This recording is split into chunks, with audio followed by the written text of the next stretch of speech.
know anything about lead-based paint, anything at all, and why we ever had it, well, it's a lot like asbestos. It's one of the best materials we've ever found on Earth.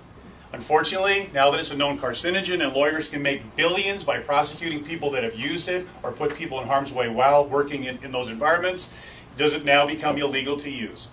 Lead paint is the same way. All of our battleships, all of our fleets, lead-based paint. Know why? Won't corrode. Will not corrode. Lead-safe practices are required in all structures built before 1978. Doesn't matter if kids are going to dwell there. Doesn't matter if before 1978 in California, it's considered lead hazardous.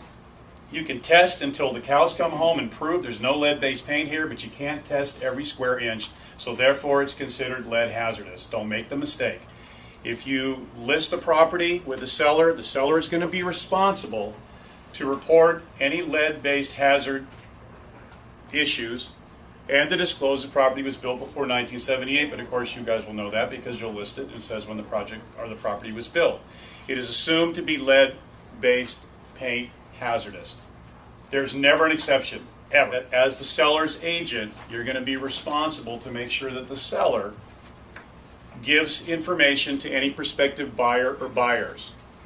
The prospective information is referred to as Protect Your Family. It is issued by the EPA, and you can go online with the EPA.gov, the EPA leadpaint.gov, or you can simply call an 800 number.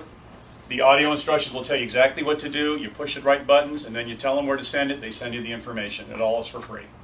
The buyer has the responsibility to do his own due diligence and investigate what the lead hazards are in that particular subject property. That means have it tested. Have an inspector come out and determine what should be done, if anything, on this property. They have a minimum of 10 days to get that done. There is no maximum of how long you have to give them to test that, but the minimum is 10 days. If you never deal with a property before 1978, none of this means anything to you and you will never have to worry about it. But if you do, and there's plenty of old properties out there, particularly REOs, that will be rehabbed, they'll be sold, people will vacate, then they'll be up for sale, you may list it. Just know that this is going to be part of the process. Your target housing is anything built before 1978 in this state, period. Anything. Any structure. Doesn't matter if there are 0 bedrooms, doesn't matter. Any structure built before 1978 is considered lead hazardous and almost impossible to prove otherwise. Okay, so just know that going in. Just assume that there's a lead problem there. The buyers can choose to say, look, we don't care about lead. As long as they sign off on that aspect, then you guys are all free and clear. No problems whatsoever as far as the state of California is concerned or the EPA. So the contractor responsibilities are real simple.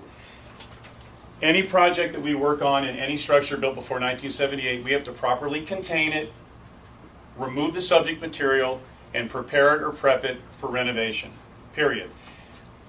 Where companies like mine aren't affected because I set up for the nastiest stuff on earth anyway, and everything I do is overkill anyway, any painter, handyman, contractor, subcontractor, guys that typically don't do what we do, are now have to be us. They now have to contain, and the containment confinements or restrictions are extremely rigid. There is no wiggle room. There are no exceptions. Every infraction is $37,500. The contractors are really the ones that are on the hook to know and so forth, and that really gets into the renovation of a property that you may sell or that you may have helped purchase at some point. It's just important to let people know what they could be facing. If the owner does whatever the owner does, I mean, how many people are adding on to the back of their house, they don't permit anything? How many, they're going to do whatever they do, but it's sort of, you kind of do this sort of thing at your own risk. But if it's determined that this is being done to protect others that may enter that dwelling, the state can step right into your home and say, you can't do that. And now you have a fine of $37,500. The house is pre-78, and there's no chipped or peeling paint. Is containment simply painting over it? Yes. Okay.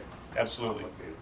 Right, and that's, but if the paint's chipping, the paint's not going to adhere, and if one chip falls to the floor, now you've disturbed that surface, inside or outside. If you just don't know and you don't really want to take the time to research it, and I only offer this to Sheila's group, I don't offer it to anybody else, call me, I'll tell you exactly what you need to know and where to go to get it. And if I have it, I'll just push a button and email it right to you.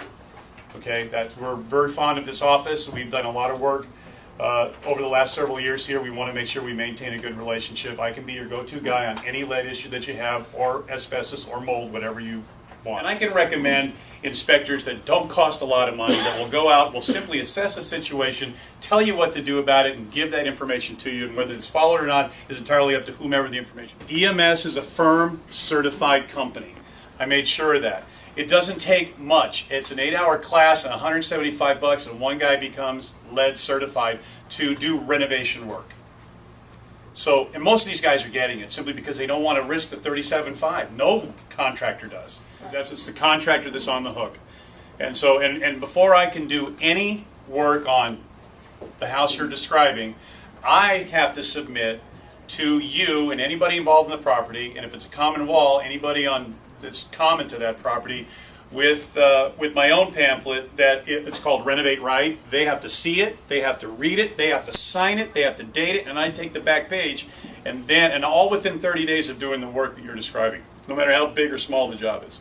The insurance for this too is very, very difficult to get, so I'm insured enough to restore the entire structure should I make a mistake.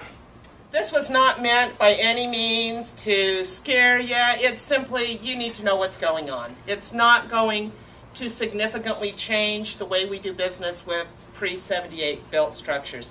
It's disclosed. If there's a problem, let them know. As long as all parties agree and sign off, it's not a problem. By the way, I'll be here next week to discuss why it's easier to become a Supreme Court justice than sell real estate in California. Thank you all very, very much. Thank you.